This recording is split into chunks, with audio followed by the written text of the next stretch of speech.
second almost annual Planning Academy.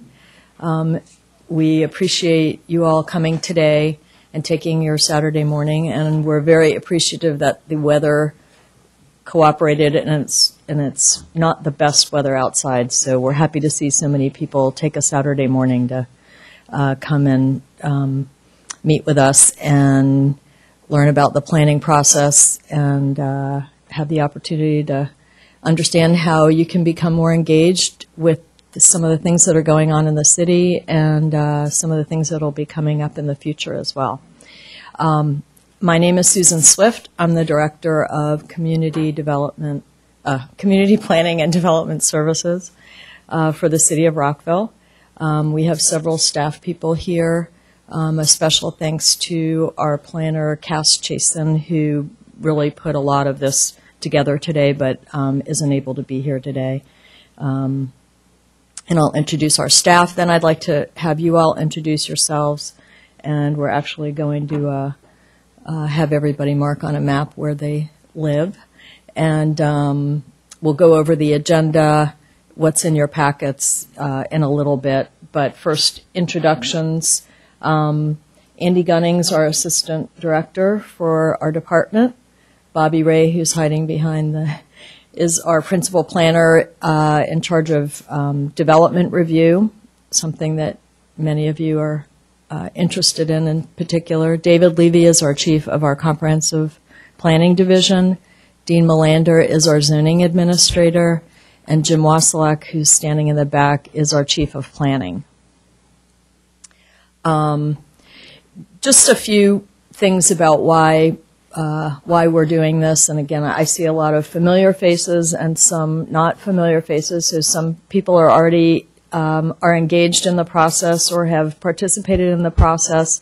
Our reason for doing these sessions, and we've tried to change it up a little bit each time, so it's not the same, and hopefully you can learn some different things. But what we're going to talk about today is three kind of big topics: comprehensive planning, zoning, and development review, and try to explain how they all fit together, which is the real challenge.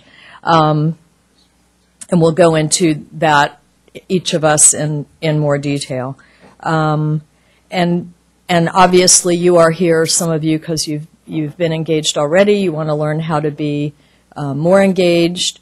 And what we're going to try to do is explain the process to you, the planning process, the development review process. They're two different things in many cases, and how you can become more engaged, how and where, what your roles and responsibilities are, what the roles and responsibilities are of the other participants in the process, the staff, the applicants, other stakeholders.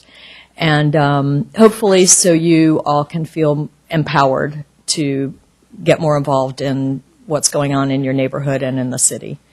So questions are, you can ask questions anytime throughout.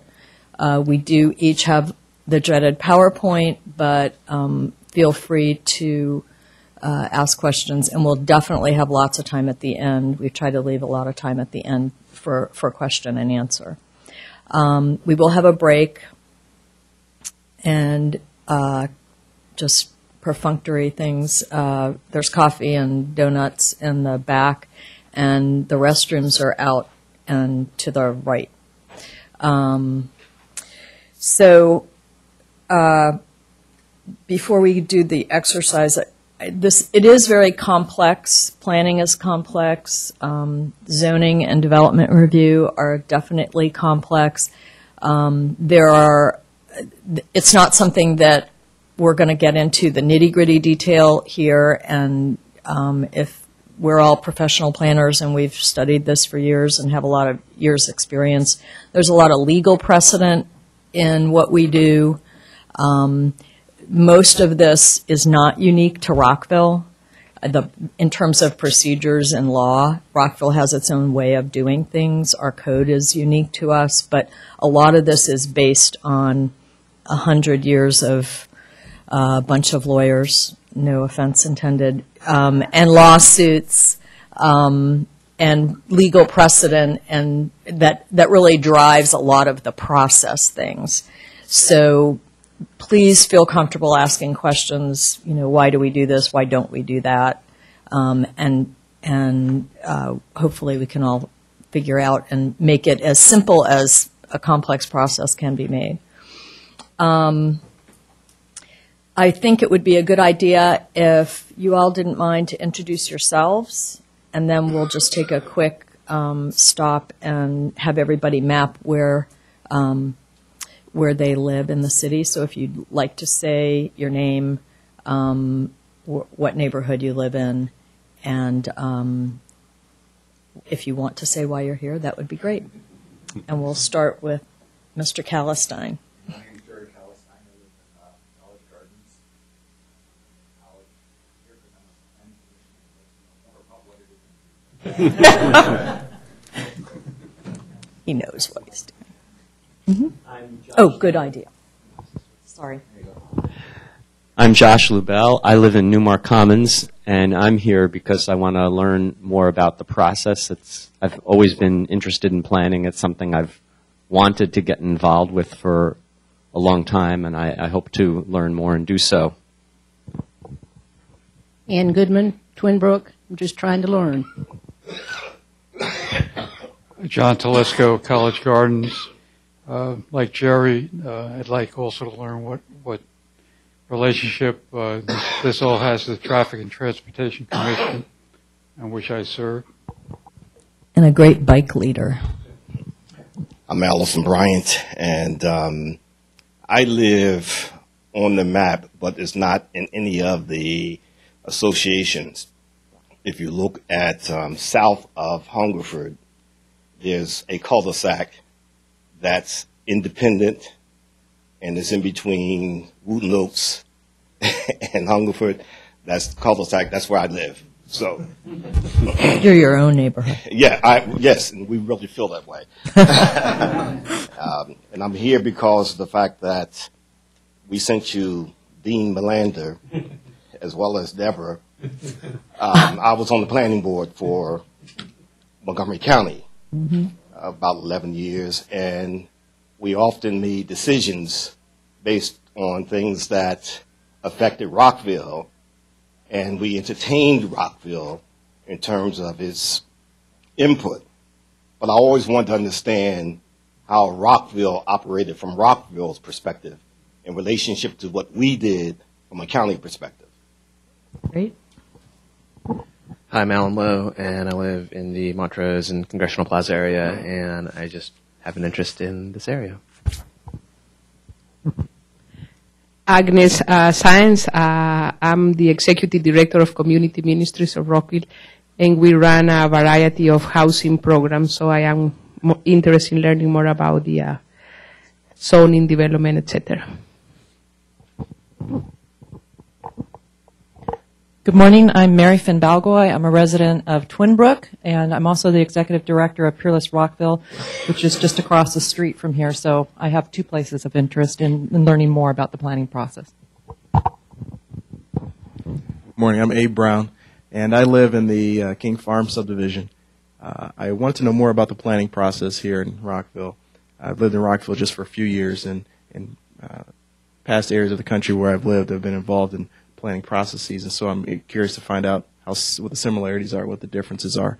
And I also serve on the Cultural Arts Commission, and so I'm definitely interested in finding out more of the relationship between some of our strategic initiatives and what the Planning Commission is doing. Good morning. Excuse me. I'm Sandra Filippi. I'm the campus planner at Montgomery College. So I'm representing you as an applicant from the past, the present, and the future. Hi, I'm Bichu Lee. I live in King Farm, and I'm here just to learn about the process. I'm Sid Kashup. I'm from Arlington, Virginia, actually, so don't hate me. But same thing, I'm here to learn about the planning process in Rockville. I'm Mariko Brown. I live in the West End, and I always watch the mayor and council meetings on TV, or planning commission meetings, and it all sounds so complicated. So I want to know a little bit more about it. John Brown. I live in Newmark Commons. This is a subject I'm interested in learning more about. Morning. I'm Paula Hubble. I live over in the Victoria Condos, which is right across from the courthouse, and I'm just interested in getting more involved in the community. Hi, I'm Todd Lures. I live in the White Flint area, and I think that I have a reasonably good handle on the county side of things, so I'm trying to learn more about the city side of things because I'm involved with the White Flint sector plan and advisory council and different things like that. So I'm just trying to get up to speed on the rest of it. Hi, I'm Roll Schrack, 50-year resident of Rockville. Just trying to catch up what I've been missing. Ramona Bell Pearson. I live in the Potomac Woods area, so I'm a resident. I'm also a recent appointment to the Office of the County Executive as an Assistant Chief Administrative Officer, so I'm interested in finding out a little bit more about Rockville City's operations. I'm Louise Witteroff, and I'm a resident of Rockshire by Wooten High School. I'm just trying to understand some of the changes that have taken place and will be taking place in Rockville. Hello, good morning, everybody. My name is Egan Wang, and I came over here. I just want to learn because I was thinking to find out, my house if I want to expand where I can, how much I can do it. So that's why I come here. Thank you. You have a copy of a map in your packet. I'll kind of go through what you have in your packet. We get a lot of questions: what's in the city, what's not in the city. The gentleman alluded to park and planning, and we have a strong relationship working with park and planning for projects that happen just outside the city limits as well. So we're always dealing with those issues that are just outside our borders. But hopefully this kind of gives you a sense as to what's in the city of Rockville. But you also have a map that's in a little more detail in your packet, and it shows the homeowners associations and community associations throughout the city of Rockville. And a lot more information as well on the web that we'll talk about later. But let me quickly go through what you have in your packet before we start diving into some of our more detailed presentations. Obviously, a copy of the agenda. We do have a copy of all the slides in there that we're going over this morning as well, so you don't feel like you have to jot down all the notes that you see up on the screen. One of the key elements we're going to talk about this morning, many key elements, but one is the development review process, and you have a manual that's basically a citizen's manual that describes how the process works, although it's not entirely user-friendly, being 1/4 of an inch, almost a 1/2 inch thick. Recognizing that there's a lot of detail in there, we also have a number of citizen guide brochures which try to describe this in plain language and little kind of easier way to digest, and that's in this fold-out you have here, Citizen's Guide to Development Review in Rockville. And that also comes with a couple other companions, a Citizen's Guide to Zoning in Rockville, and also one dealing with home-based businesses in Rockville. So those are some of the materials that we've been putting together to try to inform the community as to some of the issues we're dealing with in our planning process and our planning endeavors. You also have a one-page sheet, and we'll talk about this as we wrap things up this morning, that identifies where to find additional information at the national level regarding planning issues, state, county, city, and elsewhere. And as Susan mentioned, that's really one of the main purposes of this morning, is to make sure that you understand where the resources are, where you can find additional information, whether it's dealing with stuff in the city and the county and elsewhere. So as we wrap up this morning, we'll talk more about this and where you can find things specifically on our website to kind of track what's going on. And then on top of your packet as well, you have some materials dealing with an exercise that you're going to deal with as well later this morning, dealing with zoning in Rockville, and Dean Melander is going to walk you through that. And don't be intimidated by the 30-some-odd pages from the zoning ordinance. This is only about 1/10 of our zoning ordinance. I think he pulled out the key sections you'll be dealing with in your exercise, but he'll try to demystify what's in the zoning ordinance and the zoning map and all that good stuff. So let me, I actually didn't introduce myself. I'm Andy Gunning. I'm the Assistant Director for Community Planning and Development Services. And I'm just going to say a few words about what planning is generally and how kind of the different planning components that we deal with fit together. And then I'll turn it over to my compatriots, and they'll go through each main function that we're going to talk about in much more detail. But first, kind of a quick definition of what is planning. Lots of definitions of what the planning profession is. And I'm not going to read this verbatim. You have it in your packets. But just in summary, it's a process. It's urban planning or city and regional planning where we go through a process to try to create more convenient, equitable, healthful, efficient, and attractive places for not just our present population, but future generations as well. We're always looking long-term in our planning process.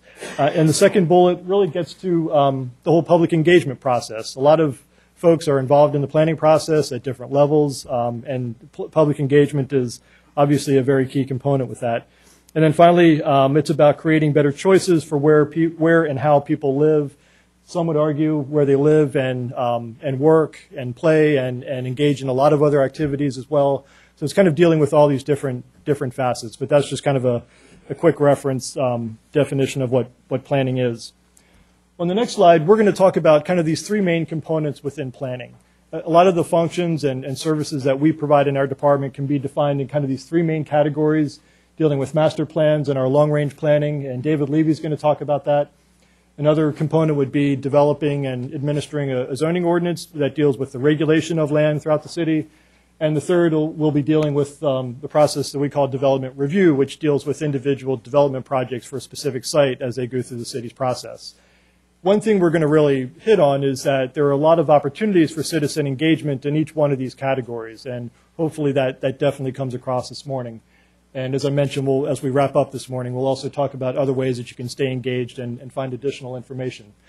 Before I hand it off to David, I want to talk about how these things kind of fit together as well, because that's really important, that each one of these main components really builds upon the other. And sometimes it's not always obvious to residents, but these things really do kind of interrelate with one another. When we talk about zoning or development review, it really does tie back with our long-range planning and comprehensive planning efforts. So this is, I think, a pretty decent graphic that tries to illustrate how these things are all tied together and how we start our overall process with a comprehensive long-range plan for the community and work our way through down to site-specific considerations down to building-specific considerations when you get a building permit, as the gentleman alluded to, and try to build something within your property.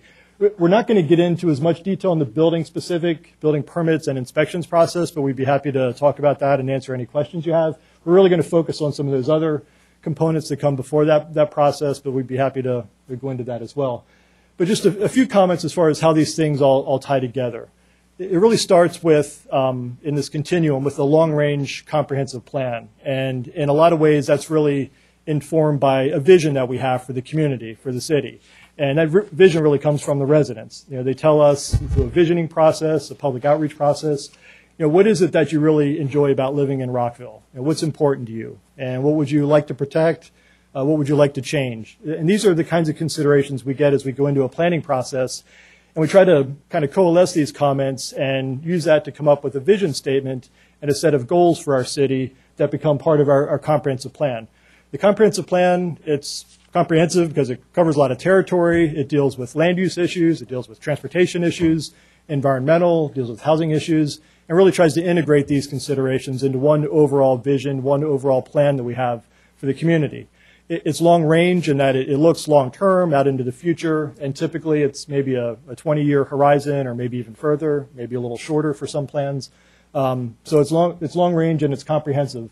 And it really has to deal with a lot of different trade-offs as well that we have to consider in the process. And I guess to give you kind of one example, one goal might be that comes out of the visioning. One goal that we hear from residents is that we want to reduce traffic congestion. I mean, who doesn't want to reduce traffic congestion? And maybe we can't reduce the amount over where it is today, but maybe we can try to do things in our plans that reduce the increasing rate of traffic congestion in the city. And there are things we could do in the comprehensive plan that would kind of move us toward that goal. And one thing that Commissioner Kallenstein's involved with now with the plan on Rockville Pike. But there are things we could do on maybe the land use element portion of the comprehensive plan that might reduce traffic a little bit or the increasing rate of it. And that's where you have maybe higher density development or a mix of uses in certain areas where you give people options where they don't have to drive as much. Maybe they have options where they can use transit or take trips by walking or biking. But that's a trade-off. And those are the kinds of trade-offs we have to look at when we put together a comprehensive plan. Do we want higher density to try to reduce increased rates of traffic? And those are the kinds of things we deal with in that long-range planning process. But it results in a final comprehensive plan. It's adopted by mayor and council, and it has a whole series of things that deal with those individual components that David Levy is going to talk about, and it also includes a land use component as well. Moving into the next stage, one of the key ways that we try to achieve that long-range plan and that vision is through our zoning regulations. And it's a power that we have as a city that we don't take lightly. That's a major area of authority that we have as a municipality. And not all cities in Maryland have zoning authority, but we do within the city of Rockville. And what that means is that we're able to regulate the use of land and identify which uses would be allowed and what the standards would be for each individual zone throughout the city. But it also has to bear a relationship back to the comprehensive plan. And actually one of the purposes, among many purposes within the zoning ordinance that we adopt, is that we have to ensure that development occur in an orderly fashion consistent with the master plan. So there's got to be that embedded relationship that our zoning ordinance is the enforcement tool that implements the comprehensive plan, that there's consistency there. If we have a land use portion that was part of the comprehensive plan, the zoning ordinance has to be consistent with that. Then moving on to the next stage with site-specific considerations, once we have our comprehensive plan in place and we've adopted a zoning ordinance which covers the city, we can then accept applications for folks that want to do something on their particular property. And that goes through a development review process. And Bobby's going to walk through that with you in a fair amount of detail. But again, there's a relationship there where development projects have to conform to what was done before in the comprehensive plan and in the zoning ordinance. You can't build something or propose to build something in development review that's not consistent with the zoning ordinance. It also has to be, I have to make sure I get my words right, not in conflict with the comprehensive plan. Maybe not the strongest language out there. I've seen, we all have worked in other states where you see it has to be in conformance with the comprehensive plan, but our language, and I think that comes from the state of Maryland, it says that any development projects have to be, they cannot be in conflict with the plan. But we have a rather rigorous development review process, and Bobby's going to walk you through that. But this overall effort, it's a continuum, and these things all tie together, and it's really never over. So maybe that offers job security for planners, but it's an ongoing process. David's going to talk about considerations that are coming up with updating the comprehensive plan, but a lot of times we're required by law to look at the plan every 5 or 6 years and see if it needs to be updated. But what we do as well is look at, on the development review side and projects that are actually being built, is that achieving the vision that we put together for the city? Is that what we envisioned and really wanted to put together when we initially adopted the plan? So there's a way of kind of checking back in to see if the end results and how things are building, does that really meet the vision that we adopted for the city? So we go through this ongoing kind of evolutionary process of refining and updating the plan to make sure we get it right based on what the residents are asking for. So with that, let me stop there, and I'm going to introduce David Levy. He's going to come up and talk in more detail about the comprehensive planning process and some of the key things that his group is involved with. So, David? I'm a planner, so I have props. Okay. Good morning, everybody. Good morning. Happy to see you all here. It's great. And I met a new neighbor. See, didn't even know that. I manage the unit that's in charge of developing and updating the city's master plan. Actually, it's really all updating because the city's had a master plan for decades now. So anytime you're doing the new plan or a component of it, you're amending the master plan. But what is the master plan? What is that thing? So sometimes you'll come to the desk or into the city, hey, can I get a copy of the master plan? And maybe they'll hold up this. Right? This is the plan that was adopted in 2002. It's a book. It says Comprehensive Master Plan, so why wouldn't you think this is what it is? Well, it's also all of this. It's also all of this. We have a town center master plan that was approved and adopted into the master plan. So it's also the master plan of the city. We have, this is for Ms. Goodman, the Twin Brook Neighborhood Plan. And for others, this was adopted into the master plan in 2009. We have the 1989 version of the Rockville Pike Corridor Neighborhood Plan. Everything's called a neighborhood. We're broken up into 19 planning areas. For those in the know, we are working on updating this 1989 plan which will, we hope, if it gets through the process, result in an amendment to the master plan to have the new version of the Rockville Pike plan. We have the East Rockville Neighborhood Plan, 2004. Jim worked on a lot of these, by the way. The Lincoln Park Neighborhood Plan and its associated Neighborhood Conservation District. We have the two most recent, one thing I didn't bring today was the Bikeways Master Plan. That's part of it as well. The two most recent entrants into our master plan are the municipal growth element. They're two recently required by the state elements to master plans. The municipal growth element, which attempts to understand the dynamics of city growth. It's not really a recommendations document. It's not saying here is what the city should do. It's an attempt to understand what is happening and what is expected to happen. And how does that interact with the public facilities? So if we expect to grow by 10, 15, 20,000 people over the horizon of 30 years or so, how do we expect that to impact schools, transportation? Actually, this didn't require transportation, but we'll be doing that. Schools, libraries, public safety, and can the city meet the needs as the city grows? And then another one, water resources element.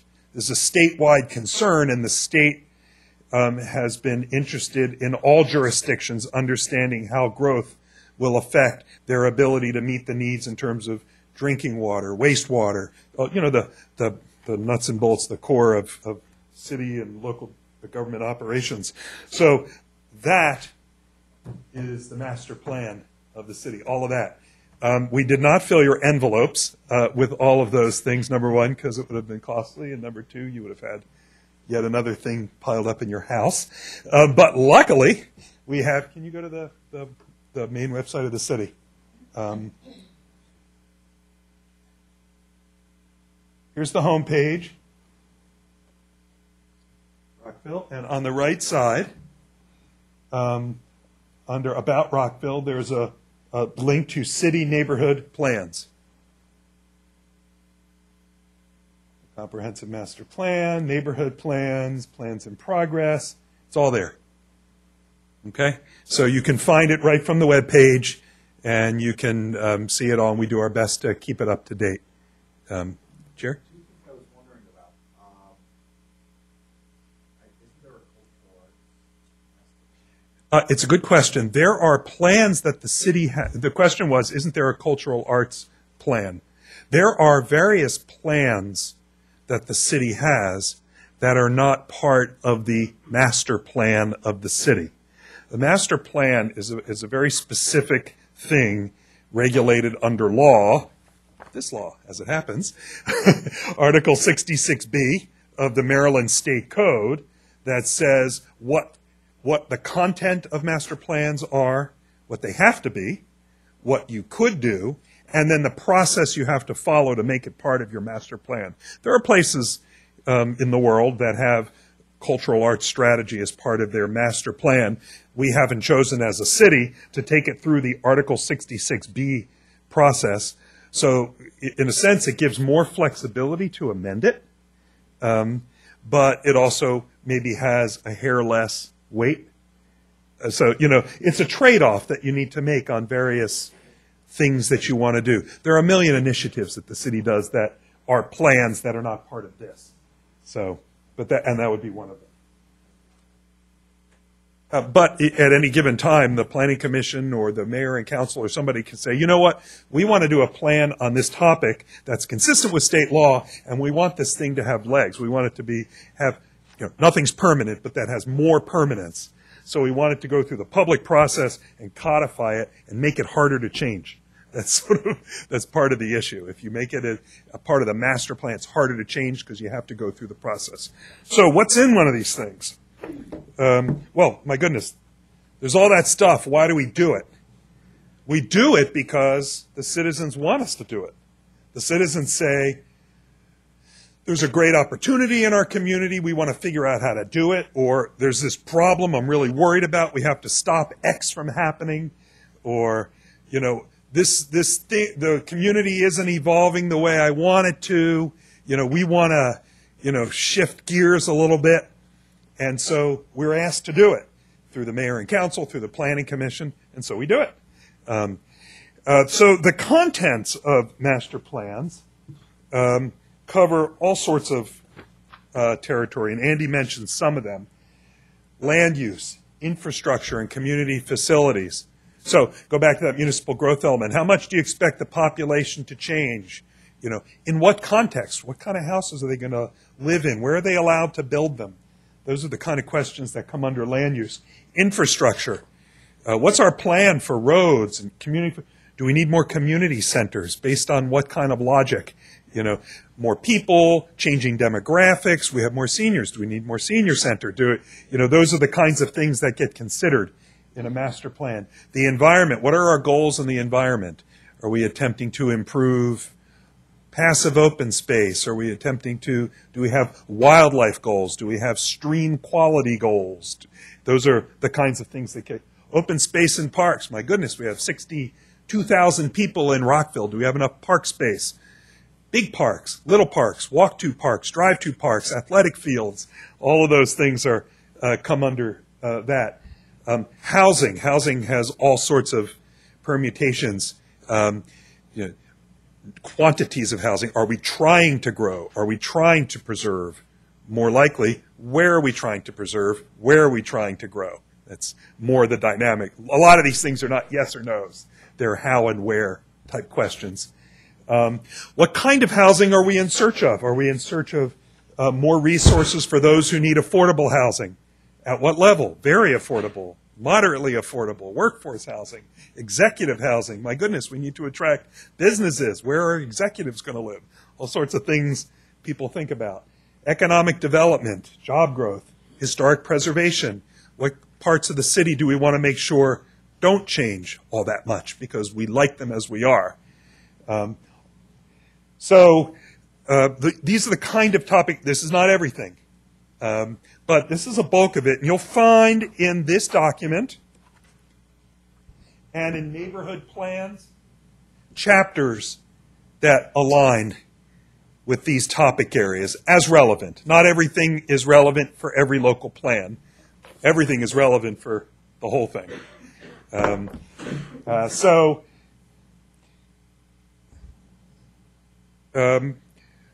Basically, as I said, we regulate the things that people want to regulate, and this sets the framework. But, what does it really mean to establish it, regulations on land use? I mean, if you really think about it, what are we really talking about here? We're really talking about telling people, if you think about it, it doesn't sound very American. We're telling people, you may not do certain things with your own private property. Who here lives in a neighborhood that has single-family detached houses in it? Okay? So can your neighbor tear down their house and build a 25-story building right next to you? For the most part, no. For the most part, no. And why is that? Because we've set up a law that told your neighbor you cannot do everything you want with your own property. That's what that means. Okay? So it's restrictive. It's not American, my goodness. You can do anything you want with your property. Well, the Supreme Court, state law, local jurisdictions, but especially the Supreme Court and state law, have said the only way you can tell people you cannot do certain things with your property is if it's in the context of a plan that's gone through a fair process of adoption.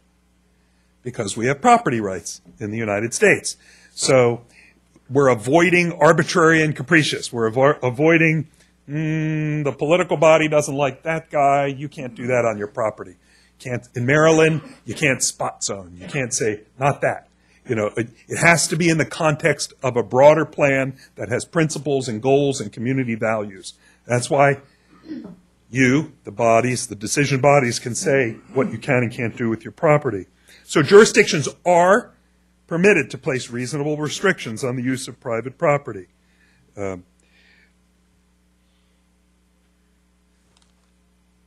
Okay, but as I'm going to talk about it, it has to not only cover the right content, but it has to follow the correct procedures so that people have a fair voice. All right, so just as with everything in life, there are good ones and bad ones. So what makes a good plan? What makes a good plan is if somehow, hook or crook, the plan actually reflects the vision that the community wants it to reflect. So the community wants to go in a certain direction. The plan reflects that, both in vision statements, in goals and recommendations and policies that are in the document. We'll talk about that, of course, when we say the community. No community is a single voice, it's multiple perspectives. So we'll get into that in a minute. But if the vision doesn't comport with what the community is saying as a whole, then you've got a problem. It shouldn't be considered a successful plan. It's got to be rest on a sound technical foundation. Just to use the traffic example that Andy was going from, somebody says, this traffic is awful. We need to fix it. Well, it's helpful to know what the facts are. You can feel traffic in people feel traffic in different ways, but at least you need to know what the numbers are. We need more open space. How much do we already have? Where is it? How is it? How does it function? Those are kind of lower level technical things, just fact questions, but analysis helps too as well. So if it doesn't rest on a sound technical foundation, you can have recommendations that are wrong-headed, that are going to hope to achieve. You raise people's expectations that something will happen, but that it's not going to happen because you didn't get your facts right. And that leads directly into a plan has to be implementable. A plan doesn't have to have all of the implementation details in it, but if you put a plan out there that doesn't have, pick your word that you're not supposed to say here, but that cannot be done, then you haven't done anything for anybody. You've engaged people, you've talked with them, you've gotten their input. Now, that's not to say that a plan can't be big vision and that a plan can't try to do big things. But especially if you're trying to do a big thing, you've got to get a concept for how it's going to happen. So the Town Center Master Plan, that was, that's some big ideas, right? So we're going to totally remake the downtown, at least, well, actually, it's bigger than what's in Town Square. It's got a bigger vision than that. But we're going to remake the downtown to make it more vital and vibrant and pedestrian-oriented and comfortable and more vitality, better fiscally for the city. Big ideas. The reason that it's gotten such a great start since the adoption of it in 2001 is because people were not living in a vacuum. What's the vision? What are the big concepts for how it gets implemented? And then after it's adopted, you work through all the details and actually get it done, which is what happened in Rockville. And then the last one, of course, is did your plan comport both procedurally and in terms of the content with state law? And in Rockville, with how the mayor and council and the planning commission tells us to do our master plans. Jim, you. So back to the public vision. As I've said, a plan is no good unless it captures the direction that the community wishes to go. Fine, that's an easy thing to say, but it's not so straightforward. Get 100 people in a room and you get 104 opinions. For those of us who tend to see both sides of things or all four sides of things, you end up with more than the number of people. Rockville is a diverse community. Residents come from all over the world, speak all sorts of languages, are of all ages, races, backgrounds, etc. People who work in Rockville are in the private, public, nonprofit sectors, or staff in the dish room at a restaurant, and ballet instructors, and executives who own businesses or manage businesses or run agencies, public sector DC area, are important people within those agencies. We've got PhD microbiologists and IT specialists and everything else. I mean, anything you can think of, we've got here in Rockville. So you put them all in a room and say, all right, what's your common vision? It's one of the things that planners get trained in, that the American Planning Association and state planning associations constantly talk about, think about, work on, is how do you engage a community in a way where people's common and sometimes competing visions can come together to produce something that can be reflective of the community without getting the heat too high. So people come together. You know, it's the American democratic experiment right here in Rockville. It's how do you get us all together and produce something approximating a common vision where even if you didn't get your way on details, you think your point of view was heard and respected and considered, and to the best idea possible, you understood why it went the other way, even if you don't agree. So you think that the process is fair.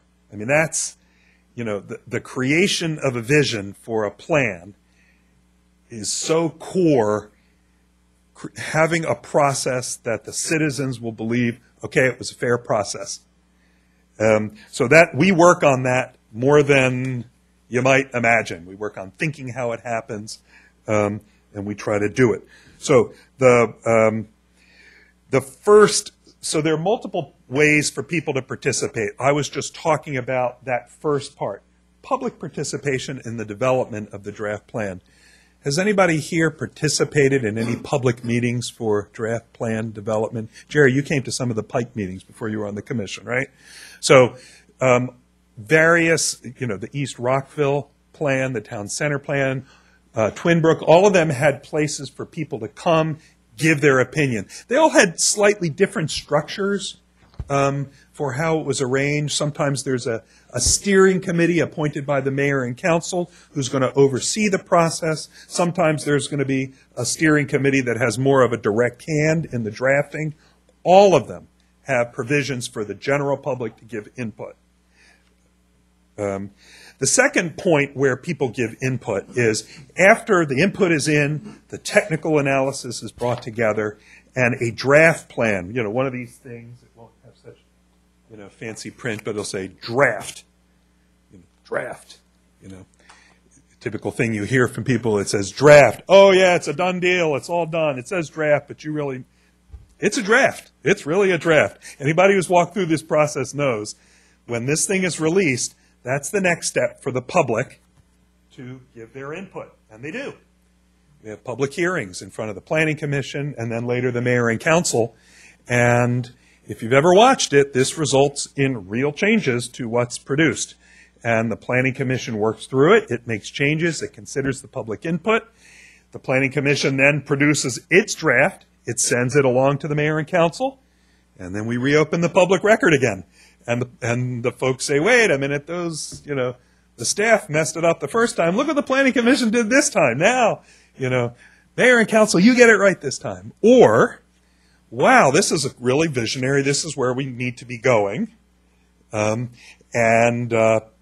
know, I embrace this future. We hear the full spectrum of that. But there are at least 3 core parts to where people participate, and I encourage you to be part of every one of them. In the early stages where you're developing the concepts, the vision, the goals, the recommendations.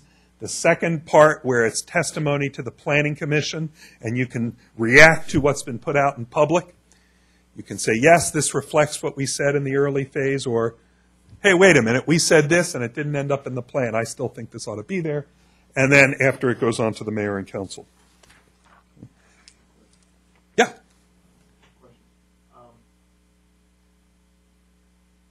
The area that I live, the farm area, Mm-hmm. is that a plan that had to go through the process to develop that? It's a very good question. Yeah, it's a very good, yeah, the King Farm community was built from scratch. And so you could show up and have a public community meeting of all the people who were there, and you wouldn't get a lot of people. You might get some squirrels or something. But it was, and Jim is going to be able to talk about this better than I, because Jim was around for the development of it. But it was more a development review process because it was not an existing community at the time. But now that said, there was a master plan developed for that area before it was part of Rockville. And I don't know if you were on the planning board at the time when it was part of the Shady Grove sector, and it was envisioned as a mixed use and single family and townhouse and multifamily project prior to it being annexed into Rockville. But the development happened the annexation happened as part of the project, and mostly under the guidance that happened under the Shady Grove sector plan. It didn't vary all that much. Correct me if I'm getting this wrong, but mostly under the vision that was developed under the county park and planning process. And then when it came to Rockville during the annexation, the development review happened by Rockville. So the Shady Grove plan, the county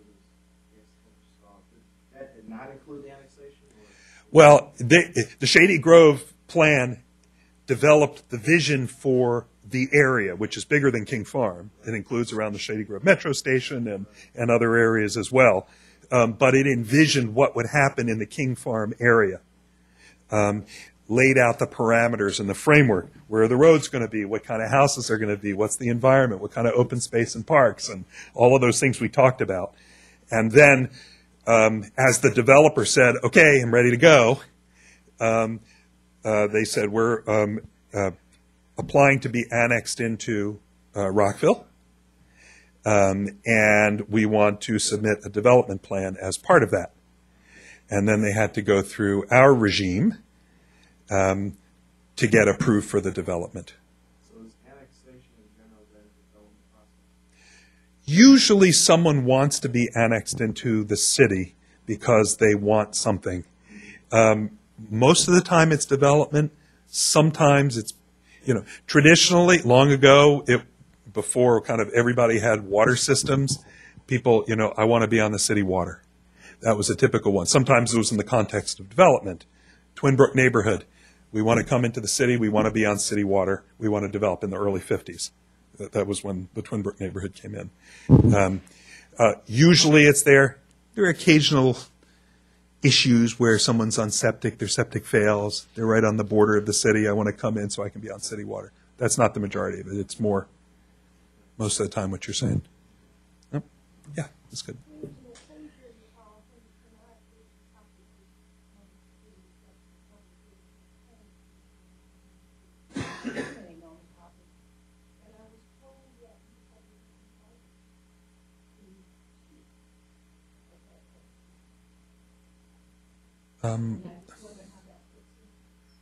I can't, if you have an example, specifics on that, I'd be interested. That isn't typical. There are occasional, when it's public hearing and testimony, it is truly open to anyone, resident or not, stakeholder as we define it or not. Someone can come from anywhere and do it. Occasionally you get that. There is sometimes the Planning Commission or the Mayor and Council wants to dig deeper into a particular topic. And so they may get experts on a certain area. We want to understand development finance a little bit better so we can make a better decision. So we're going to invite some experts on development finance. So it's not really a public hearing. Think of it more as expert witness. And in that case, it wouldn't be a public hearing for everybody. But the public testimony and public hearing period would be open to anybody. So if you can think of when it was, be happy to try to figure it out. I would say that in the 4 years that I've been here, we've only done that on 2 particular occasions for Rockville, specifically for Rockville Pike, and they were all open meetings and open to the public. But on that particular agenda item, they weren't receiving public testimony. So it's really rare. I mean, just last week, the Planning Commission had a speaker, the Professor Roger Lewis, who also writes on the Post, who's considered an expert. So they didn't take public testimony on that because we were trying to get some quality time. But that is very rare, I would say. Mm-hmm. So, Jim? I'm supposed to be, when you ask a question, I'm supposed to be giving you this microphone. So I'll try to remember that. Sorry. We can see it. Sometimes these side TVs are a little clearer to see. So, as I said, among the most important phases for public input is in the development of the concepts.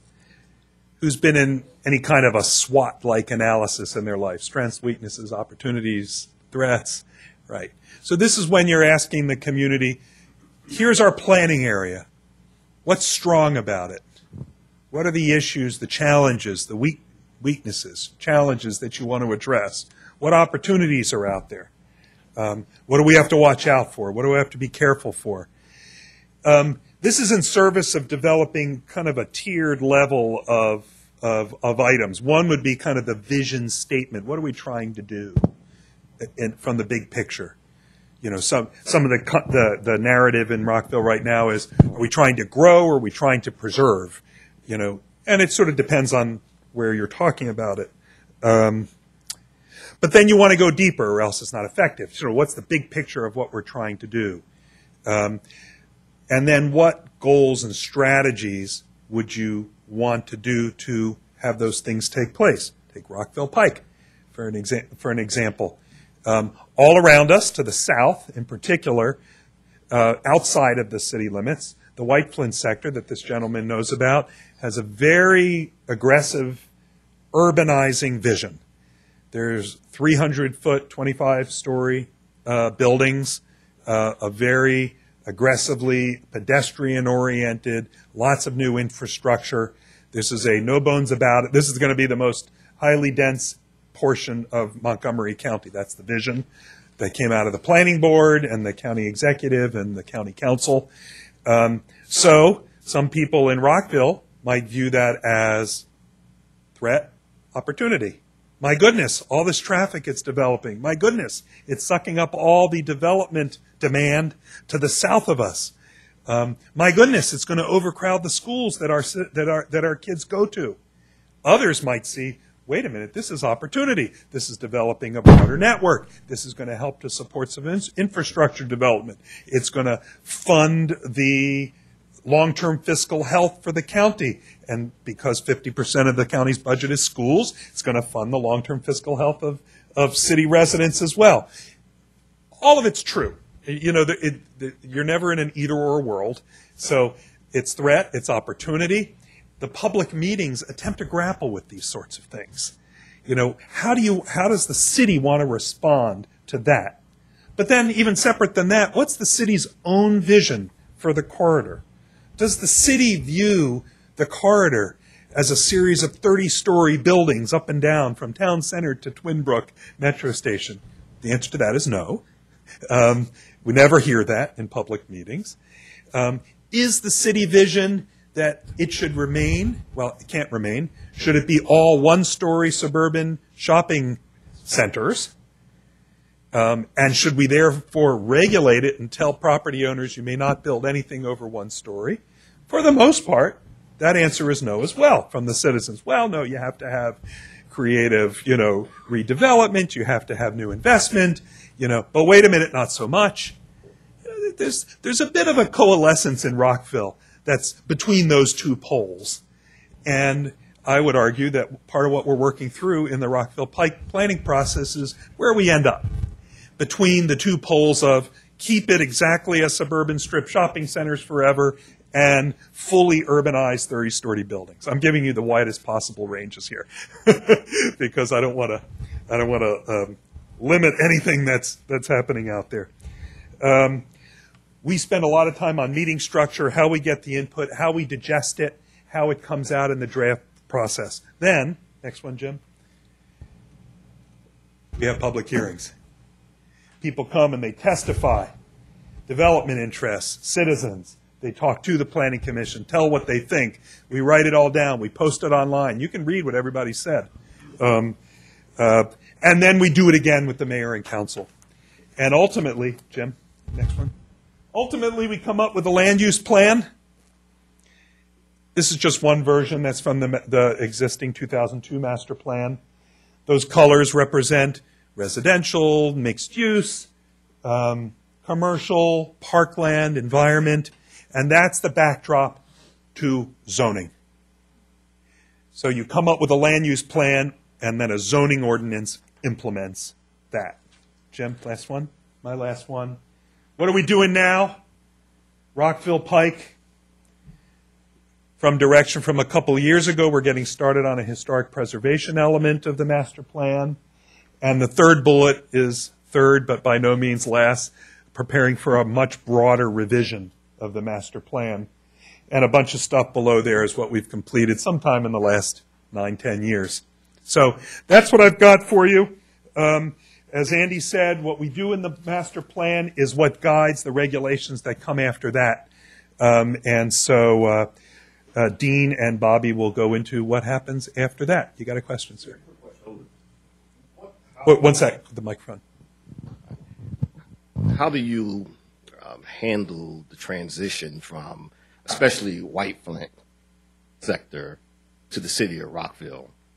Because the vision for the White Flint sector is, in fact, more urbanized than the rest of Rockville, but you're still on 355. Mm-hmm. So how do you juxtapose the concept of what we view as the vision for Rockville with the view of the vision for that part of the county that is right on the fringes of Rockville, so that it doesn't look like it's a hodgepodge of views that are being implemented? I'm going to give you a real answer that may sound like a dodge, but is not a dodge. The answer is that's what we're working on. Honestly, that's what we're working on with the Planning Commission right now. That's what people give testimony on. And there are many different points of view on how to do that.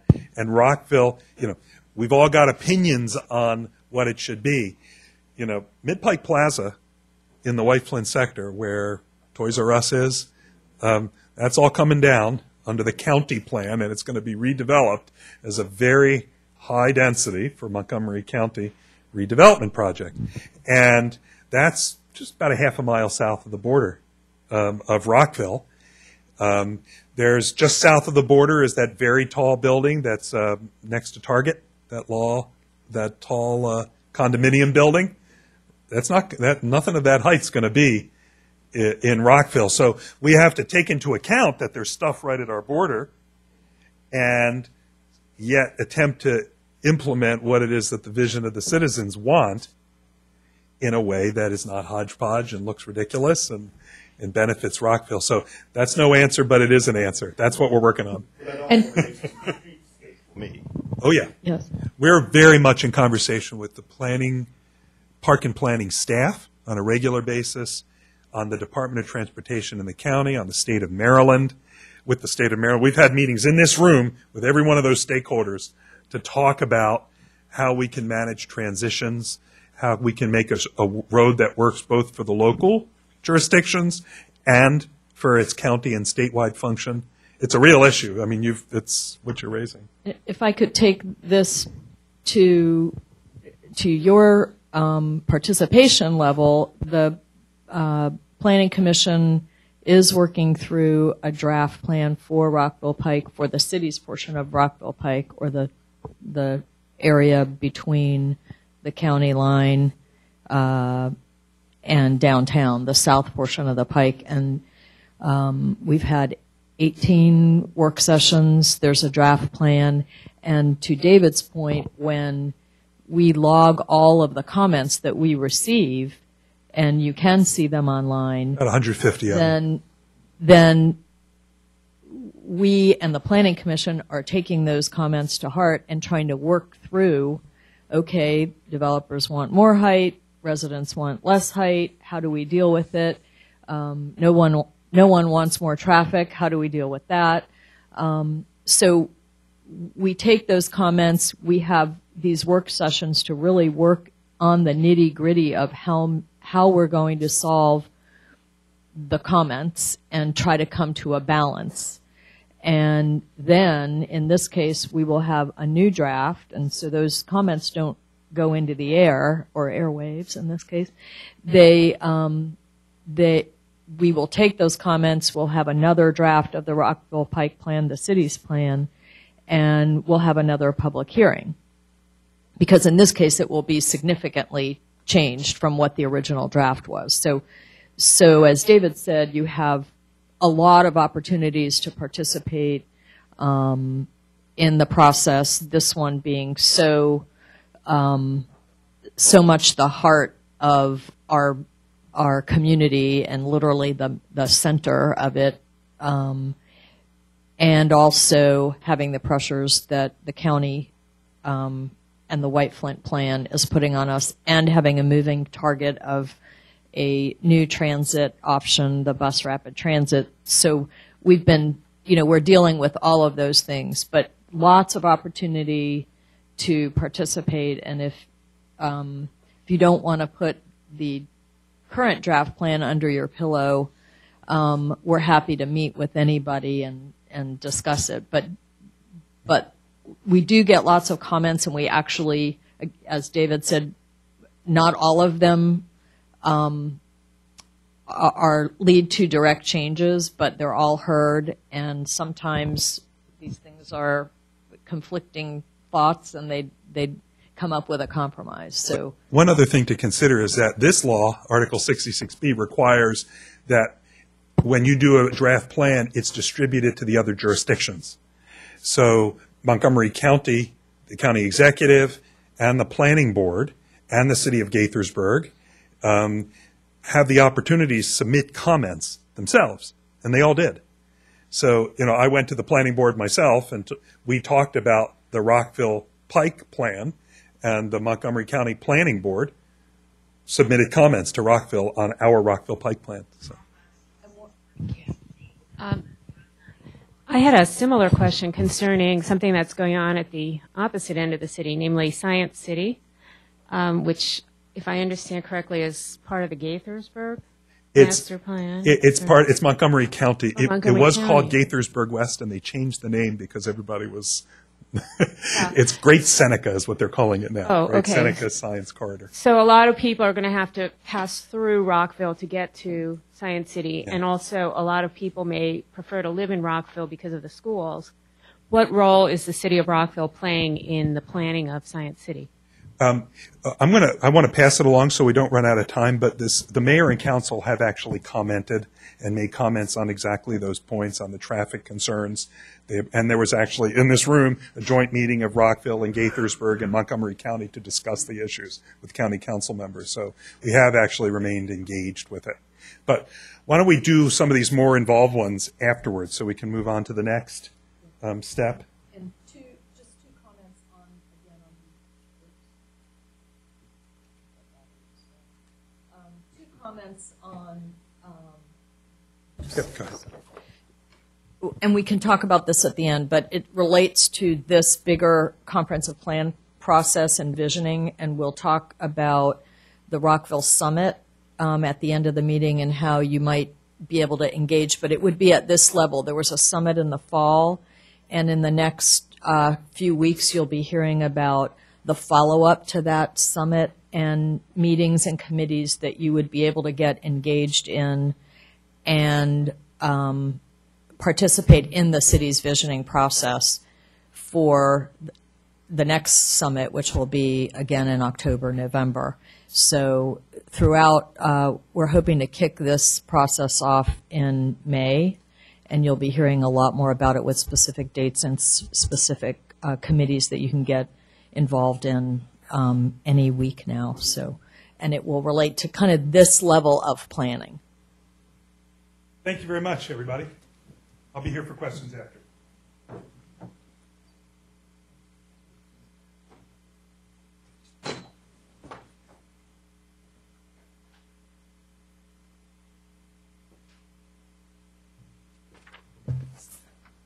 Hi, folks. I'm Dean Melander, the zoning administrator here at the city. We've talked a lot about theory of planning and the master plan process and implementation process and so forth. This is the city zoning ordinance. This is really where the rubber meets the road for what really happens in the city. The zoning map is adopted by the mayor and council. We've had a major revision of the zoning ordinance.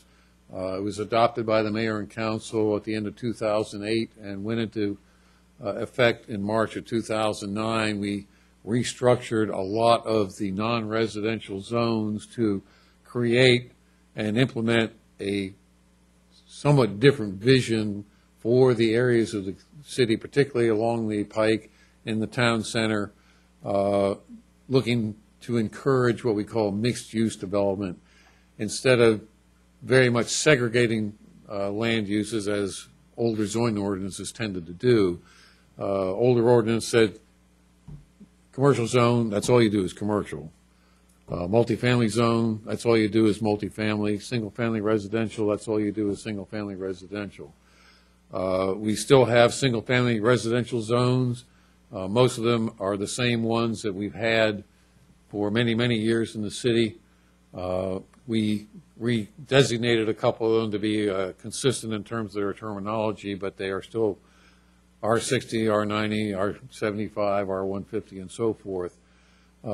But many of the commercial zones we used to have been folded into a series of mixed-use zones instead. And they have different emphases, but the primary thrust of these is to allow more than one kind of use to try and meet this smart growth vision of allowing residences and retail, commercial, and even employment to be either in close proximity or actually be mixed in the same development or even in the same building. There are 5 general categories of zones: single-family residential, medium-density residential, which includes townhouses and multifamily. The industrial zones, we have an industrial light zone and an industrial heavy zone. We don't have any heavy industrial zoning in the city at the moment because we created this zone in case we had the opportunity to take in any heavy industrial areas from the county through annexation. Mixed-use zones, I've just sort of described to you what they intended to do, and special zones. I want to talk a little about the special zones. There are planned development zones. If you look on our zoning map, all those bright purple areas are planned developments.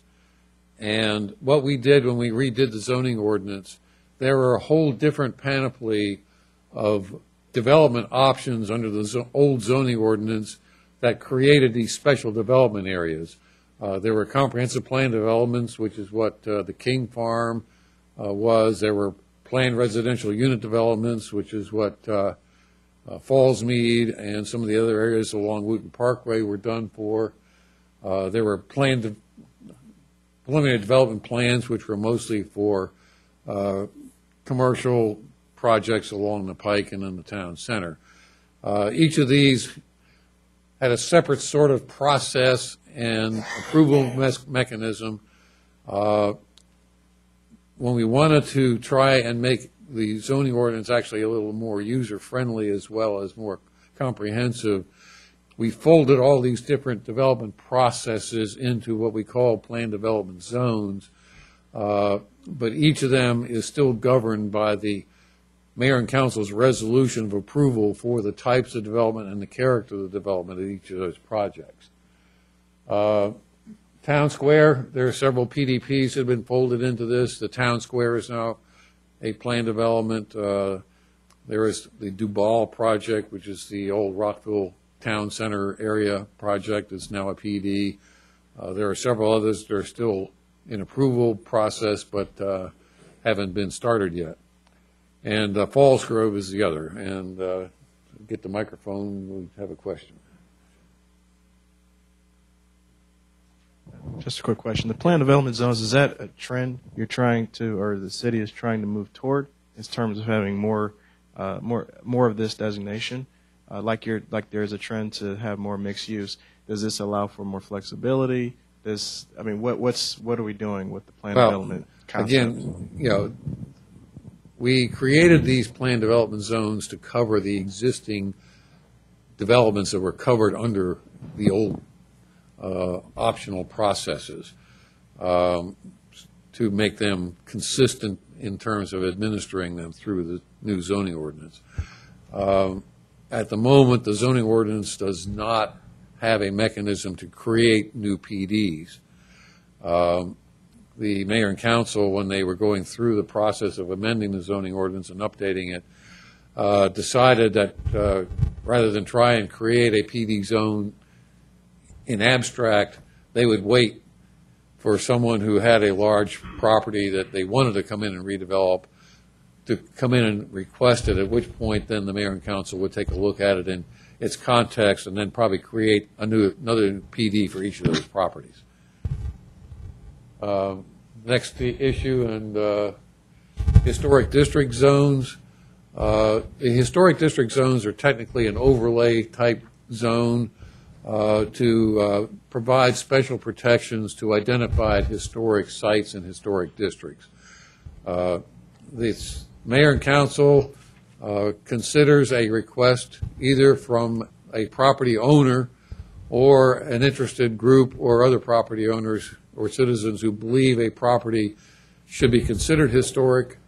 There is a whole public hearing process with the Historic District Commission, the Planning Commission, the Mayor and Council to evaluate the property in terms of its meeting the standards and guidelines for historic district designation. If they determine it to be the case, the Mayor and Council will approve a historic district zone, which then provides special regulatory procedures for these properties to protect their general historic character.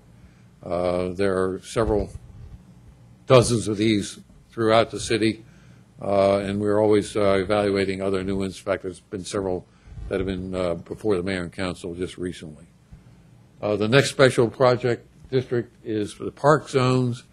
Again, as part of the overall revision of the zoning ordinance, the Mayor and Council deemed it appropriate to actually create a park zone for city-owned parks. This was a matter in their mind of one more layer of protection so that not only would the development process have to be gone forward to create development on a park area, they would actually have to go back and rezone the property first before the city could consider, let's say, surplusing property for new development. So it's one more layer of protection the Mayor and Council deemed appropriate for the city-owned park properties. And the final special district zone are the neighborhood conservation districts. At the moment, as was pointed out earlier, there is only one, the Lincoln Park Conservation District area. A conservation district is, again, sort of like an overlay district whereby the citizens of the neighborhood and the mayor and council basically work together to establish some limitations on the character of development that's going to occur in that conservation district, whether it's limiting the size of the houses or the subdivision of the lots or the setbacks or whatever aspects they deem appropriate to maintain the character of the area. A neighborhood conservation district can be self-generated by the residents of a neighborhood. It takes a substantial majority, I think 80% of the people, to agree in writing to start the process for creating a district, and then the mayor and council ultimately makes a decision. The other way to create one is through a neighborhood plan process, whereby the mayor and council considers all the aspects of the neighborhood as part of the plan process and determines whether or not to create a new district. The next item we'll talk about briefly is the zoning map. The entire city is zoned. There is a large-scale map available. They're online if you want to take a look at it yourself. We will also sell them to you downstairs if you want the full-size 200-scale zoning sheet for the area. Next is special exceptions. A special exception is a use that may be allowed in a zone, but because of the characteristics of that particular type of use, it's deemed to be not permitted by right. It requires special oversight to make sure it meets the criteria for the use and does not create an impact on the surrounding neighborhood. Special exceptions are things like private schools in residential neighborhoods. Gas stations are another special exception. Large child care centers are a special exception. There is a formal application process for these. It goes through the Planning Commission for their review and recommendation as to its appropriateness in terms of the master plan, and ultimately there's a public hearing and a decision by the city's Board of Appeals.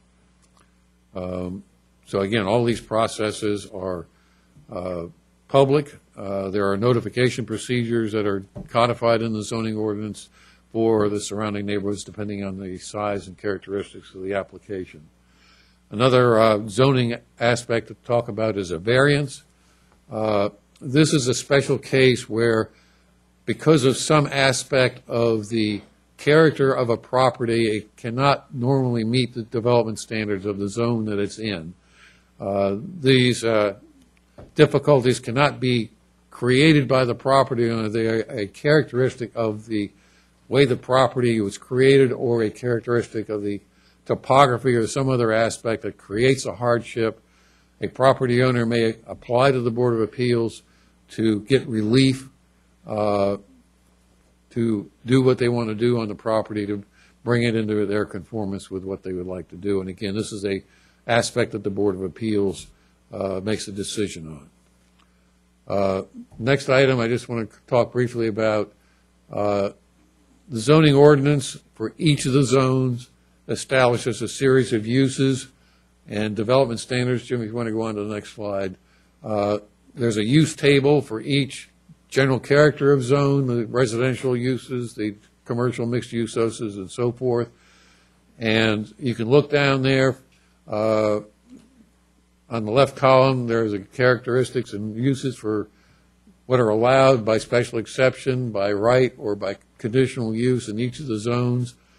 And then there's also, next slide, a development standards table for each of these different characters of zones that tells you how high you can build a building, how much area you can cover, what the setbacks are required from the front and the sides and the rear, how much open space you have to provide. All of these are established by each individual zone. Next. We're going to skip the zoning ordinance activity in the interest of moving forward because we're running a little behind time. I have provided you with an excerpt of the zoning ordinance that's actually was going to cover the zoning activity. If you want to stay after the formal presentation and take a look at that activity and talk with me about how do you work with the zoning ordinance, I'd be happy to do that. Let's move on to Bobby and the development review process. Any questions? Yeah, Mike.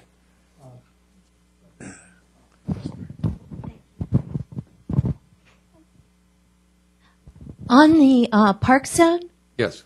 is any of the parkland under easement to protect it in perpetuity? I don't know the answer to that because easements are not zoning. They are a separate property issue that's established, let's say, between a property owner and the city or the county, depending on the nature of the aspect of an easement. But that's something that's outside of the zoning ordinance. There are probably park properties that the city has acquired that may have easements like that on them. To break an easement is a whole other legal process. Again, it's sort of outside the typical zoning process. Mike? Can you say something about how the land where the Woodmont and Lakewood country clubs are is zoned? Sure. Lakewood and Woodmont are both in our R400 residential zone. That's requires a minimum lot size of 40,000 square feet, which is almost an acre.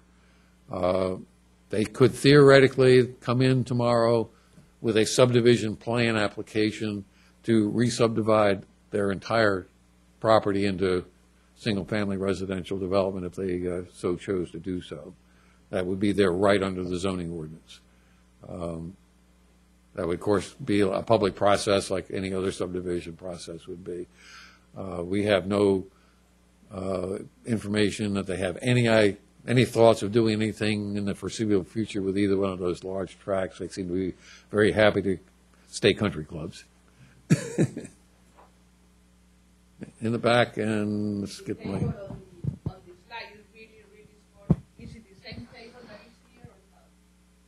Let me take a look at it. Same. Yeah.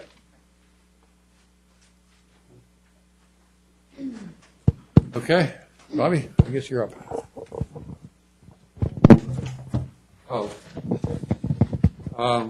Just one brief thing. The zoning ordinance is on the web. You can access it through the website where Jim has indicated. If you are dying to have your own CD of the zoning ordinance, I have a few here that I'm happy to provide to you. Yeah, all 300 pages of it. Okay. Thank you very much. My name is Bobby Ray. I'm a principal planner with Community Planning and Development Services, and I serve as the coordinator of the development review process, the development review committee. And Sandra is leaving, and what I thought would be her favorite part of the. She's currently engaged in a development review project with us. Of course, it's everybody's favorite part of the planning process. It is probably the most visible part because it's really it's where the physical realization of the master plan and zoning ordinance becomes implemented, where you actually see the physical development and the resulting impact of that. So what is development review? Basically, it's a review of development applications for compliance with the variety of policies and regulations that the city has in place. It's more than just zoning. Our department is responsible for doing the zoning review. However, it also involves forestry and tree regulation, sewer and water utilities, stormwater management, and traffic and transportation. Also involves the participation of outside agencies such as PEPCO. Verizon is a regular participant in our meetings, and Montgomery County. And when I say compliance, what we review for is compliance with regulations and standards. Go back to Dean's presentation, we're talking about different development standards in the zoning ordinance, such as building height, number of parking spaces, that sort of thing. We're reviewing projects to make sure they comply with the regulations that we have in effect. Next slide. What do we review? What is a development application? The most typical development application we see in the city of Rockville are site plans. A site plan is basically an aerial depiction of a proposed development of a parcel of land, and I have an example of one a little farther in the presentation. In the city of Rockville, site plans are required for almost all development and redevelopment projects, with the exception of single-family residential. There are two basic levels of site plan, which we have conveniently called Level 1 and Level 2. Level 1 being more smaller projects which have a limited impact on surrounding properties, and those are acted upon administratively. The chief of planning is actually the approving authority for those. Level 2 site plans are a little bit more complex, larger projects, and those go through a public meeting process with the Planning Commission, and the Planning Commission acts as the approving authority for those projects. We also have another level called project plans, and those are more of the large-scale, multi-phased development, such as a Falls Grove, a King Farm. That was the intent when the project plans were actually put into the zoning ordinance, and they were also intended to be more conceptual in nature. What we found out, we've only had two, one of which is Kol Shalom Synagogue on Darnestown Road. And you can, if you're familiar with the site, it's clearly not a Falls Grove or a King Farm, but it did fall within the parameters of what required a project plan. We're currently, we did revise the zoning orders to kind of raise the standards a little bit so we don't catch those types of projects again. Special exceptions are also reviewed. Dean talked about that in the zoning part of it. And special exceptions, once they're approved, if they're approved, they have to follow up with the site plan, a Level 2 site plan. So they're going through another hearing, another meeting process with the Planning Commission. The city review process utilizes what we call the Development Review Committee, which is basically a committee of staff members from a variety of departments within the city. And we review and discuss projects in coordination with each other. I act as the coordinator for the committee, and staff within our department act as the project managers. So we kind of facilitate. We're certainly not subject matter experts in everything that is covered in DRC. As I stated, there are other departments, Community Planning and Development Review being one of them, And our responsibilities are zoning, historic district commission matters, fire code, building code. We also have public works, which is a major participant in the review and the development review process. And they handle things stormwater management, traffic and transportation, water utilities, and sedimentation and stormwater I mentioned. Also, recreation and parks is another department that participates, and that's forestry and our public art and private development regulations. So all these different departments have their own plans, programs, regulations that they review projects against. And my role, and the CPD, our community planning's role, is to try to minimize internal conflicts as much as we can, because there are areas where some of these things overlap. There are competing regulations. Forestry is competing with stormwater. There's only so much site that you could actually get parking on. So we're all trying to coordinate these things, and sometimes successfully, sometimes not as successfully. But that's the process that we utilize. And as I mentioned in the beginning, we also have some other outside agencies and companies that work with us as well, Verizon, and we do invite the county as well. The 4 phases of the development review process: pre-application, application, there's a public meeting phase, and then the actual decision itself. The pre-application phase, as its name suggests, was intended to occur prior to the submittal of a formal application. And this was the phase where the applicant was intended to meet with the neighbors, meet with the affected residents, present the project, introduce themselves, and receive initial feedback from residents. Following that, they would meet with the city staff at the Development Review Committee, and this is where we determine what the level of review is going to be and who's going to actually be the approving authority. Is it going to be Planning Commission? Is it going to be Mayor and Council? Or is it going to be city staff? Is it going to be an administrative decision? It also determines the extent of the public notification, which I'll get into in a little bit later into the presentation. The application phase, which obviously follows pre-application. If the applicant hasn't been frightened away by pre-application, they submit a formal application to us.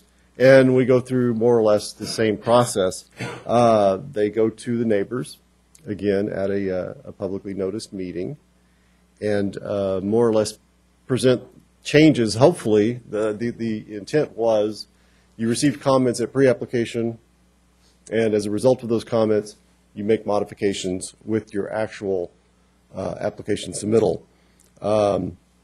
So the second area meeting is held with the neighbors, and the development review process begins. So they meet again with the development review committee, and we try to work through issues. In most cases, we have several development review committee meetings with a given applicant, again trying to work out any internal issues that we have and trying to get them to an area where they comply with all of the various regulations. Ultimately, we prepare a recommendation to the approving authority, whether it be administrative, planning commission, or mayor and council, which brings us to the public meeting phase. And for those projects that require planning commission or mayor and council action, there is a public meeting held, and in response to an earlier question, public testimony is invited, encouraged, I would say, and public notification is made within the given radius, which we'll get to in a little bit. Staff report and recommendation are presented to the approving authority, and the applicant presents their project. Again, opportunities provided for public testimony for those in support or against the application, and ultimately a decision is rendered by the approving. We say approving authority; they don't necessarily have to approve it, but that's the terminology we use.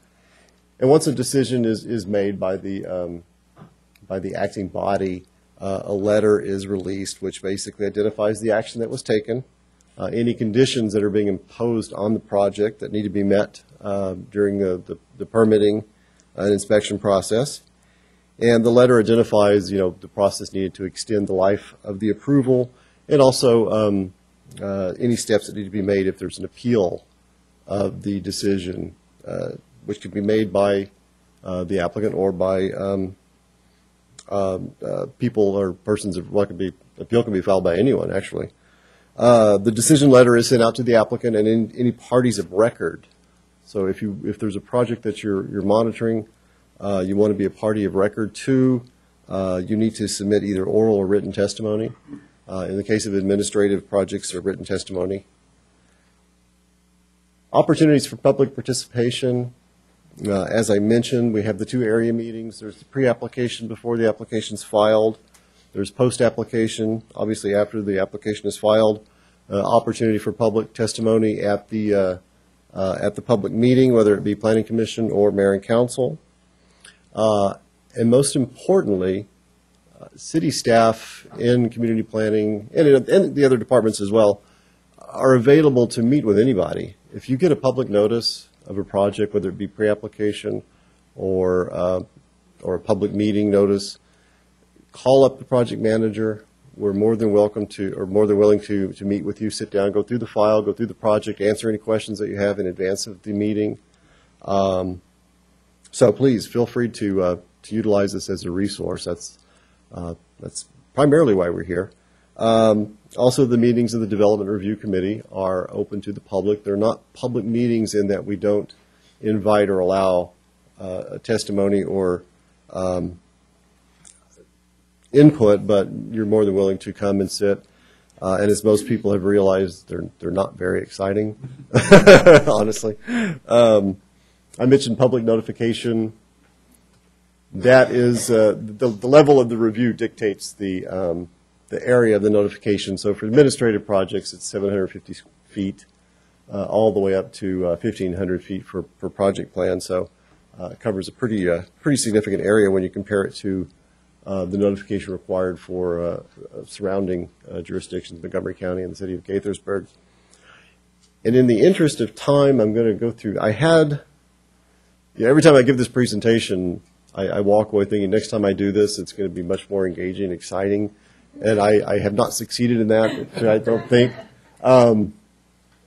So I have tried to come up with something that here's an actual project that we can take a look at. So we'll go through this quickly, just to kind of illustrate the review process, if you will. And this is the new police station located at the corner of Washington and Montgomery, which is currently under construction. Just to give you kind of an outline of the process that they went through from pre-application to the decision letter and where they are to date.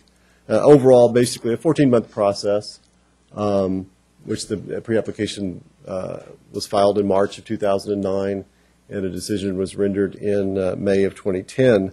The project was also in the within the Courthouse Square Historic District, so it required Historic District Commission review and recommendation to the Planning Commission as well. The next slide is just a vicinity map. I'm sure everybody's familiar with the location. And then the next slide is the site development plan that was reviewed, and I know the details is definitely not there.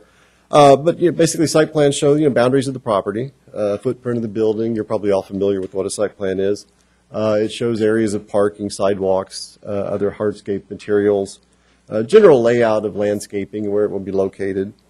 And some of the things that we review for with the site plan is building setbacks, number of parking spaces, make sure that the drive aisles are wide enough to get 2 cars or single car down if it's a single lane, and the area of landscaping provided. The next slide is the actual landscape plan, which shows not only layout of landscape, but also specifies the types of materials and their size.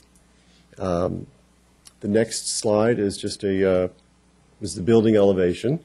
Reviewed for building heights, obviously, general design and appearance, building materials. And then the next slide is another elevation drawing on the north side of the building. Then we have a fairly nice site plan rendering on the next slide, which kind of shows the aerial depiction of what the finished product will look like. And then the next slide shows it actually under construction. And you're probably all familiar with that construction site. I don't know when they're expected to be completed. Just a few months. Yeah. Just a few months?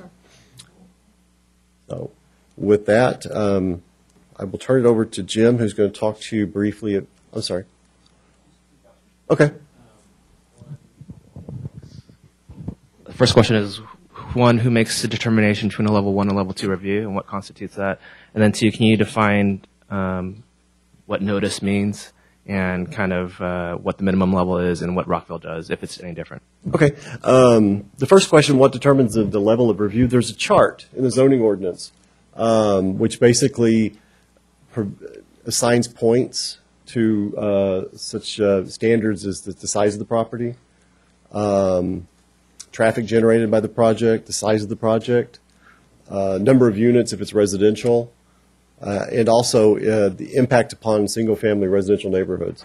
To illustrate, the reason Col Shalom got caught as a project plan is because it was literally in the middle of a residential neighborhood. And the size of the property was fairly sized. The development itself wasn't that substantial. So given those points, if you have a high number, you're a project plan. I don't know what the exact points are. If you're like a 12 points, you're a level 2, and then below that, it's a level 1. So it's basically looking at the size of the project, the size of the area, and potential impact, also in terms of traffic and transportation. Your second question, notification is mailing. Literally, it's a letter mailing to property owners and residents within the given radius. It identifies, obviously the name, location of the project, general description of the project, and when the meeting that they're notifying you for, whether it's pre-application, post-application, or a public meeting. And Jim's going to just talk briefly about the role of the different boards and commissions that our department staffs. Thanks, Bobby. I'm Jim Wasilak, Chief of Planning. I want to talk a little bit about the citizen boards that make decisions related to planning. One of those is the Planning Commission. We're fortunate to have one of our planning commissioners present this morning. I should say that all of our boards consist of city residents that are adopted or actually appointed by our mayor and city council. So our Planning Commission consists of 7 members, and they have certain responsibilities that you can see here on the slide. As Bobby said, most of our development applications come forward as site plans, and the Planning Commission is the approving authority, as we call it. They make the decisions for site plans, level 2 site plans. Another decision point for the Planning Commission are preliminary and final subdivisions. We didn't talk too much about these, but these are actually how lots are created in the city for, say, a single-family neighborhood. In most cases, that is a subdivision application. We don't have much land left available to do those kinds of things, but most of the single-family neighborhoods that exist in Rockville were approved via subdivision, and that's a 2-step process, a preliminary plan that we look at how the lot and the streets lay out, and also the final record plat, which is creating the actual lot line, and that gets recorded among the land records of the county, and then the lots are established. The Commission makes recommendations to other boards as well as the mayor and city council. For special exceptions, the Planning Commission looks at those for master plan compliance and advises the Board of Appeals, who's making the final decision on those applications, whether those meet the master plan goals and policies. Planning Commission also advises the mayor and council on text and map amendments, and what those are potential changes to our zoning ordinance. You saw the big document. That's our regulations for land use. Those are approved by the mayor and city council because those are an overall regulation. But the Planning Commission looks at those for planning and zoning policies and advises the council on that. And they also advise the council on map amendments. You see the zoning map. If there are going to be changes to zone on a particular property, then the mayor and city council or the Planning Commission makes the recommendation to the mayor and city council. Planning Commission also approves the city's master plan and various elements of it. Ultimately, those are adopted by the mayor and city council. But as Mr. Calistine can attest, Planning Commission efforts on master plans are quite extensive, particularly in the overall master plan and very detailed ones like the Rockville Pike Plan. And another thing that when dealing with annexations, the state has established a policy actually a requirement, not a policy, that annexation plans be developed for properties that are going to be annexed into a municipality. And so we as staff generate an annexation plan. When we receive an annexation petition, most annexations come in as a request from the property owner to the city to be annexed. And then we in turn analyze that particular annexation and its impact on the city resources, and we recommend zoning, et cetera. So that annexation plan is recommended by the Planning Commission to the Mayor and Council, who make the final decision. The Board of Appeals has specific roles and responsibilities established by state code as well as our zoning ordinance. And Dean talked about special exceptions and variances. The board is the approving authority for those applications. And true to their name, the board also decides administrative appeals. And those are decisions that are made by staff as we're administering the zoning ordinance. If someone is aggrieved by that decision, then there's an appeal process that goes through our Board of Appeals, and they would make a determination there. The next commission is our Historic District Commission. They have two primary responsibilities, recommending properties that are historic in the city. As Dean stated, Historic District is an overlay zone. Doesn't affect your underlying zone, but it really establishes a review process for physical changes to properties that are in the designated historic districts. And that's kind of the other role that the HDC has. That's approving what we call certificates of approval or historic permits for work in our historic designated historic districts.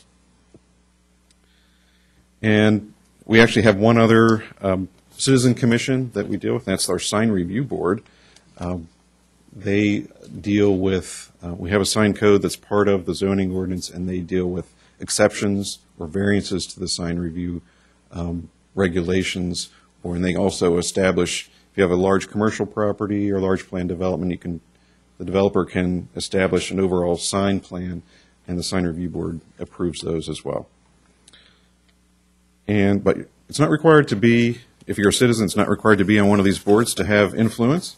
And I just wanted to turn it back over to Andy Gunning. He's going to talk about citizen participation in Rockville. Andy. And I guess a question for Jim or one of our other staff, I guess. One of the, higher level ways of staying involved is serving on a board or commission. Those are all announced on the city's website, so you can find out when there is a vacancy, not just for our 4 board and commissions that we serve within our department, but the others like Cultural Arts Commission, Traffic and Transportation, and others. I mean, if that's one way that you really want to stay engaged, you can find out where openings are coming up by looking at our website. And I think they're announced in Rockville reports that come out as well. And they're announced in Rockville reports, and every meeting the mayor announces it at the beginning of every mayor and council. Yeah. I think you sign up with the clerk when you're interested. That's a good point. If you didn't hear that, David said you can sign up with the city clerk, and we can navigate you or show you where their webpage is or their contact information if you're interested, so you stay on the standing list if you're interested in serving on a board or commission. One example I'll mention, too, we have special kind of ad hoc advisory committees on occasion as well, and we had one that provided support and feedback to our planning department that ultimately went to mayor and council and just wrapped up here a couple of months ago. It was called a Citizens Implementation Committee, and it was your neighbors basically volunteering to sit on a committee for about a 6-month period to give us recommendations as to how we can improve on citizen engagement in our long-range planning projects, and also come up with recommendations for kind of a specific aspect dealing with development review, and that was to consider the use of alternative dispute resolution for development projects as they go through the process. So the city put a call for residents to express their interest if they want to be appointed. That happened last summer. They were appointed by mayor and council in September, started their work in October, and pretty much about every other week or so for about 6 months worked through these issues and came back with a report to mayor and council earlier this month. And mayor and council basically endorsed all of their recommendations. I'll mention a couple of them with one exception. But it really had some real influence in how we engage the public and improve our planning process. So I really urge you to kind of keep an eye on what opportunities are out there to stay involved in special committees like that. But this was a group of 8 citizens, made a lot of useful recommendations, like informing residents about our development process, using plain language, like the brochures that we put in your packets this morning. Make sure that when we let the public know that there's a development project that's going to be considered, use not these cryptic terms like STP and a number, which may mean something to us but doesn't mean anything to residents, but use an address or a neighborhood or a landmark to identify where these projects are located, so you don't have to, try to figure that out on your own through some confusing process. And also use a map that we could deploy, and we'll show you that as we wrap things up, that can identify where development projects are as well that are going to be considered either by the Planning Commission or the Board of Appeals or by somebody else. So we have an interactive map that's on our website now where you can track these projects down. So they made a whole series of these recommendations, which we're now including in our planning process to try to help inform and educate and communicate better with the public. So that's just kind of one aspect of citizen participation, getting involved in boards, commissions, other special committees that become available. Other ways that you can participate, and this gets back to Alan's question about what kind of notice do I get if something's happening in my neighborhood. And we've got a copy of a letter that you would actually get if something's happening within that notification area. And it is a hard copy letter. We don't have a mechanism right now to do notices by email, but you would get a letter, probably has a return address to an attorney in Bethesda, or in this case, it's a consultant from St. Louis, or a variety of other folks that may have sent this out. But it has contact information for the city planner that's working on the project. So we really urge you to not just throw these away. Probably the best recommendation we would have is just give us a call and try to find out more information as to what this is all about. We've strongly urged and we require them, when these applicants send their letters out, that they use plain language and really describe what's going on. But still, they're sometimes confusing to follow. But really urge you to give us a call, any one of us or the project planner that's identified on that notice. And then a whole series of other ways that you can participate as well or become informed of development projects that are happening nearby. Next slide. And wanted to chat just for a moment about citizen resources that are out there. And actually, if there's a way, if we can minimize this and bring up the map that's out there, you've got these links that are shown on your handout, but there's also a couple of live things that we have on our website that you can find as well on your own if you want to do additional research to find out what might be coming up as far as a project that's going through the process.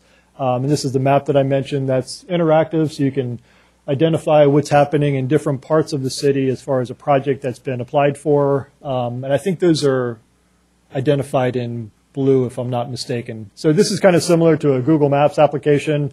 If you're familiar with that, you can zoom in, you can zoom out, and then click on one of the blue areas to find out what that project is and what the status is. And show the blue area. So all those things that look like lakes, right, those are projects. Right. Those are the boundaries of a project. The site plan that Bobby mentioned, it would be that property boundary. So you can click on that to find out more information about it. Also has the staff planner, the lead planner that's working on that project, which we hope is a really useful tool. We want to have people go in and periodically check this. Even if you don't get a notice in the mail, you still may be near one of these projects, half a mile away, and just may have an interest in what's happening. And then further information from that. Correct. Once you click on the link, you can find some additional information associated with that project, dates, when it was filed, when it's going to, or when it has gone in front of the commission, if it's an older case that's been approved or has already gone through certain steps. So we're hoping that this is really a wealth of information that you can take advantage of. As I mentioned too, you have in your packet a list of other websites, resources, and I'm not going to talk about the ones from national, state, and county areas, but the city one especially. And we've got our city planning website listed on here as well. And I don't know if we have that queued up or we can bring it up. There's a ton of information in there as well. And if you want to find out which meetings are coming up, whether it's a planning commission, Board of Appeals, those are all listed there as well. And we post the notices for all these and the agendas for these meetings at least a week prior to the meeting, so you can see what's coming up in front of these different boards and commissions with a link to all the information associated with those applications. some pictures of some key staff on the website. But if you go down, actually, I think if you click on the long-range planning link, and that in particular will show you a number of key things that you can navigate to, like there's a button for meetings down there that'll take you to the meeting calendar for which ones are coming up in the next couple of weeks. You can click on a listserv request, and if you want to be on the listserv to receive agendas emailed to you for the Planning Commission or other boards or commissions, you can make that request as well, so that'll keep you in the loop. There's a listserv, I think, for the Comprehensive Master Plan, one for the Rockville Pike Plan, and a series of others. So I really urge you to take a look at this when you've got some time to really navigate what we have in that portion of the website. What am I leaving out? I think those were the main things I wanted to mention. I'm going to turn it back over to Susan, and she's going to wrap things up and has, I think, a couple of other ways that you can get involved and stay involved in city planning activities as well. So thank you. Susan? Well, actually, I think I'll let you guys ask questions because I think I lied and said we'd leave plenty of time for questions. So I apologize for running late. But I do want to go through a couple of things. First of all, I left each business cards for each one of us. One of the main reasons, not only to hopefully have a informational session, but also we want you to know that we really, really mean it when we say to call or come into our office to ask about any of these topics, but in particular the development review projects or applications that are in your neighborhood or in the city that you're interested in. We really want to get calls. We would like to provide people with as much information or ammunition as possible in advance of meetings and public hearings. We have a variety of ways that you can find this out. In addition to the letter, there are huge signs posted on the sites, as you've probably seen. Please call, encourage your neighborhood associations or your neighbors to call. We're happy to come in. You don't have to have an appointment. You can just walk in. One of our planners will sit down with you. We'll go through the whole file that the applicant, that we have on a certain project. If